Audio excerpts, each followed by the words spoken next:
5 ലക്ഷത്തോളം രൂപ annual salary ഉള്ള ഒരു ആള് 10 ലക്ഷം രൂപ കടക്കാരനായത് എങ്ങനെയാണെന്നാണ് ഇന്ന് ഈ വീഡിയോയിലൂടെ പറയുന്നത്. നമ്മുടെ ആസ്ക് പേയ്മെന്റ് സർവീസിലേക്ക് ഈ അടുത്ത് വന്നിട്ടുള്ള ഒരു കോളുമായിട്ട് ബന്ധപ്പെട്ടിട്ടുള്ള ഒരു വീഡിയോ ആണിത്.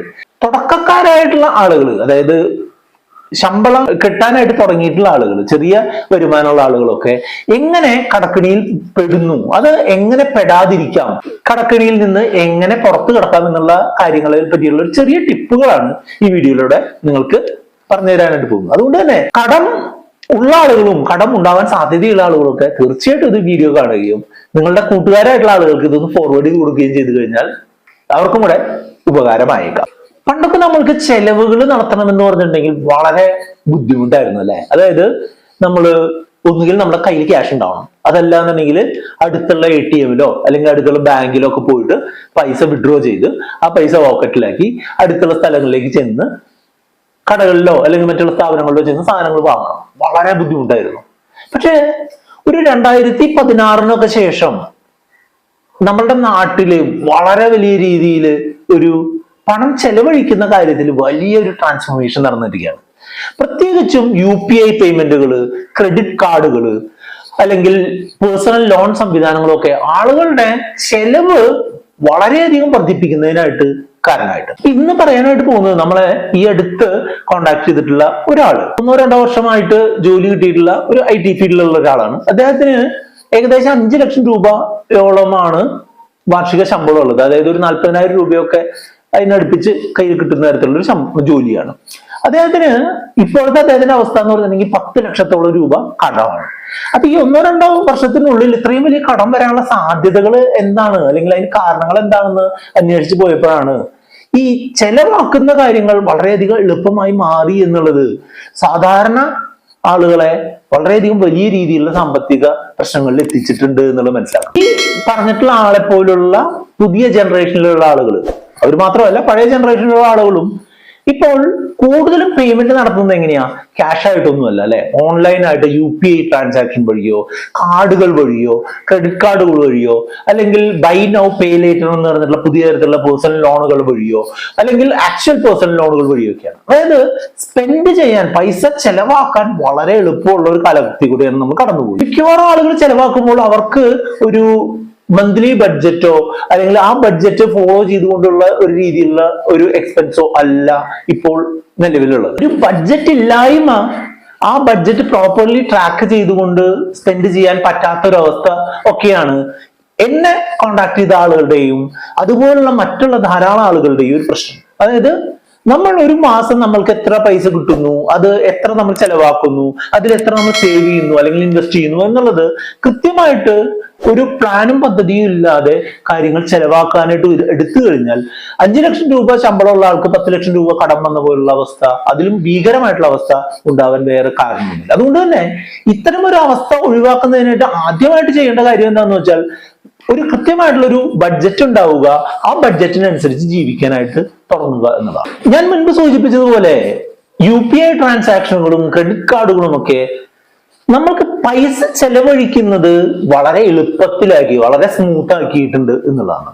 മുൻപ് ക്യാഷ് ആയിട്ട് എണ്ണി ഒരു ഫിസിക്കൽ രീതിയിൽ ചെയ്യുന്നത് കൊണ്ട് തന്നെ നമ്മൾ കയ്യിൽ നിന്ന് പൈസ പോകുന്നത് നമ്മൾക്ക് കൃത്യമായിട്ട് മനസ്സിലാക്കുകയും നമ്മൾ അതിന്റെ ആ ഒരു പെയിൻ മനസ്സിലാക്കാറുള്ളത് കൊണ്ട് തന്നെ നമ്മളുടെ എക്സ്പെൻസ് കൺട്രോൾ ചെയ്യുകയും ചെയ്യാറുണ്ട്. നിങ്ങൾ തന്നെ ആലോചിച്ച് നോക്കൂ, നിങ്ങൾ ഇപ്പൊ ഒരു ദിവസം എത്രമാത്രം UPI ട്രാൻസാക്ഷനുകളായിരിക്കും നടത്തിയിട്ടുണ്ടാവുക? 5 രൂപ മുതൽ 10 രൂപ മുതൽ അല്ലെങ്കിൽ ഒരു 500 രൂപ വരെയുള്ള കാര്യങ്ങളൊക്കെ വളരെ സിമ്പിൾ ആയിട്ട് ഒരു QR കോഡ് സ്കാൻ ചെയ്ത് അല്ലെങ്കിൽ ഒരു UPI ID-യിലേക്ക് ട്രാൻസ്ഫർ ചെയ്ത് അല്ലെങ്കിൽ ഒരു ഗൂഗിൾ പേ ഉപയോഗിച്ച് ഒരു നമ്പറിലേക്ക് ട്രാൻസ്ഫർ ചെയ്തൊക്കെയാണ് മിക്കവാറും ട്രാൻസാക്ഷനുകളൊക്കെ നടക്കുക.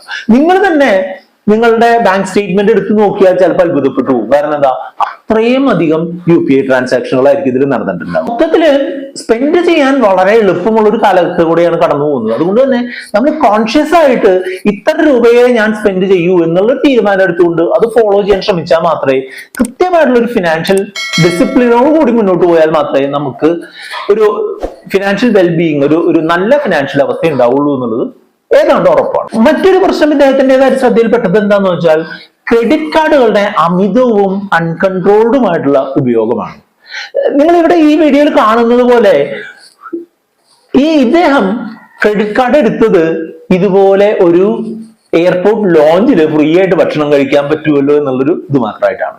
പല ക്രെഡിറ്റ് കാർഡുകളും എയർപോർട്ട് ലോഞ്ച് ആക്സസ് ഫ്രീ ആയിട്ട് തരുന്നുണ്ട്.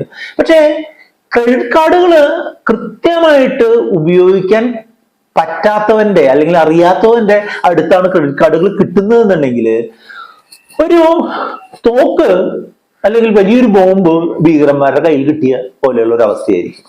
അവര് ചന്നമ്പനും വെടിവെച്ച് കാര്യങ്ങൾ അവസാനിപ്പിക്കുന്നത് പോലെ തന്നെ എന്തിനും ഏതിനും കാർഡ് സ്വൈപ്പ് ചെയ്തുകൊണ്ട് അത് ആവശ്യമുള്ളതോ ആവശ്യമില്ലാത്തതോ ആയിട്ടുള്ള കാര്യങ്ങൾക്കായിട്ട് സ്പെൻഡ് ചെയ്തുകൊണ്ടിരിക്കാനുള്ള സാധ്യത കൂടുതലാണ്. അതുകൊണ്ട് തന്നെ നമ്മൾക്ക് ഒരു ഫിനാൻഷ്യൽ കൺട്രോൾ ഇല്ലാത്ത, ഫിനാൻഷ്യൽ ഡിസിപ്ലിൻ ഇല്ലാത്ത ഒരാള് ഒരു കാരണവശാലും ക്രെഡിറ്റ് കാർഡ് എടുക്കരുത് എന്നുള്ളതാണ് എന്റെ ഒരു അഭ്യർത്ഥന. കാരണം എന്താണെന്ന് വെച്ചാൽ എയർപോർട്ട് ലോഞ്ചിൽ കയറാൻ പറ്റുമല്ലോ എന്നുള്ള കാരണം കൊണ്ട് മാത്രം ഈ കാർഡ് എടുത്തിട്ടുള്ള ഇയാള് ക്രെഡിറ്റ് കാർഡ് അൺകൺട്രോൾഡ് ആയി യൂസ് ചെയ്തു എന്ന് മാത്രമല്ല, അതിന്റെ ബേസിക് ആയിട്ടുള്ള ഒരു കാര്യം ചെയ്യാതെ ഇത്രയും വലിയ കടക്കണിയിൽ അകപ്പെട്ടിട്ടുണ്ടാവുക. നിങ്ങൾ ഏത് ക്രെഡിറ്റ് കാർഡ് ബില്ല് എടുത്താലും 2 നമ്പറുകൾ നിങ്ങളതിൽ കാണും. ഒന്ന് total due amount, 2 minimum payment amount. Total due amount ചിലപ്പോൾ ഒരു 50,000 രൂപയാണ് എന്നുണ്ടെങ്കിൽ ഒരു 2,000 രൂപയായിരിക്കും മിനിമം ഡ്യൂ. അതായത് മിനിമം ഡ്യൂ അടച്ചു കഴിഞ്ഞാൽ ചില ചാർജുകൾ ഒഴിവായി കിട്ടുമെങ്കിലും നമ്മൾക്ക് അടയ്ക്കേണ്ട 50,000 അടച്ചാൽ മാത്രമേ നമ്മൾ ക്രെഡിറ്റ് കാർഡ് ഡ്യൂസിൽ നിന്ന് ഒഴിവാകുകയും അതിന്റെ പലിശയ്ക്ക് മേലുള്ള പലിശയും ചാർജുകളും ഒക്കെ ഒഴിവായി കിട്ടുകയുള്ളൂ. അതൊന്നും കൃത്യമായിട്ട് മനസ്സിലാക്കാതെ ക്രെഡിറ്റ് കാർഡിന് ബില്ല് 50,000 രൂപയുണ്ടെങ്കിലും മിനിമം ഡ്യൂ 2,000 രൂപ അടച്ചു കഴിഞ്ഞിട്ടുണ്ടെങ്കിൽ ഈ മാസക്കാര്യം ഓക്കെ ആയല്ലോ എന്ന് പറഞ്ഞുകൊണ്ട് വീണ്ടും ക്രെഡിറ്റ് കാർഡിലേക്ക് ഡ്യൂസ് കൂട്ടിക്കൊണ്ടുവരിക എന്നുള്ളതായിരുന്നു ഇദ്ദേഹത്തിന്റെ ഒരു ഹോബി എന്നുള്ളതാണ് എനിക്ക് മനസ്സിലാവുന്നത്. അതുകൊണ്ടൊക്കെ തന്നെയാണ് ക്രെഡിറ്റ് കാർഡ് ഡ്യൂ ഇപ്പോ 3-4 ലക്ഷമായിട്ട് വർദ്ധിച്ചിട്ടുള്ളത് എന്നാണ് എനിക്ക് മനസ്സിലായിട്ടുള്ളത്. ഈ വീഡിയോയുടെ തുടക്കത്തിൽ സൂചിപ്പിച്ചതുപോലെ നമ്മളെ സ്പെൻഡ് ചെയ്യിക്കാനായിട്ടുള്ള കാര്യങ്ങളാണ് ഇവിടുത്തെ മിക്കവാറും ബ്രാൻഡുകളും കമ്പനികളും പ്ലാറ്റ്ഫോമുകളും ഒക്കെ ചെയ്യുന്നത്. നമ്മളിപ്പോ ചുമ്മാ ഒരു ഡ്രസ്സിനെ പറ്റിയിട്ടൊന്ന് സെർച്ച് ചെയ്ത് നോക്കുക.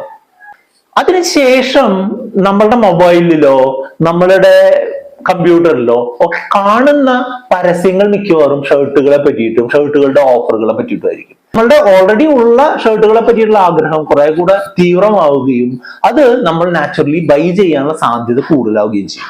ഇതിനാണ് ഒരു ടാർഗറ്റ് കണ്ടന്റ് മാർക്കറ്റിംഗ് അല്ലെങ്കിൽ ടാർഗറ്റ് അഡ്വർടൈസിംഗ് എന്നൊക്കെ പറയുന്ന ഒരു രീതിയാണ്, ഇപ്പോഴത്തെ പുതിയ കാലത്തിന്റെ രീതിയാണ്. അപ്പൊ ടാർഗറ്റഡ് അഡ്വർടൈസിങ്ങും ടാർഗറ്റഡ് കണ്ടന്റ് മാർക്കറ്റിംഗും ഒക്കെ നടക്കുമ്പോൾ സംഭവിക്കുന്ന എന്താ, നമ്മൾക്ക് ചെറിയൊരു ആഗ്രഹമേ ഉണ്ടായിരുന്നുള്ളൂ എന്നുണ്ടെങ്കിലും നമ്മൾ ആ ആഗ്രഹത്തെ വലുതാക്കുന്ന രീതിയിലുള്ള കാര്യങ്ങൾ കണ്ടുകൊണ്ട് അത്തരം ഒരു ചെലവ് നടത്താനായിട്ട് നമ്മൾ സാധ്യത കൂടുകയാണ് ചെയ്യുന്നത്.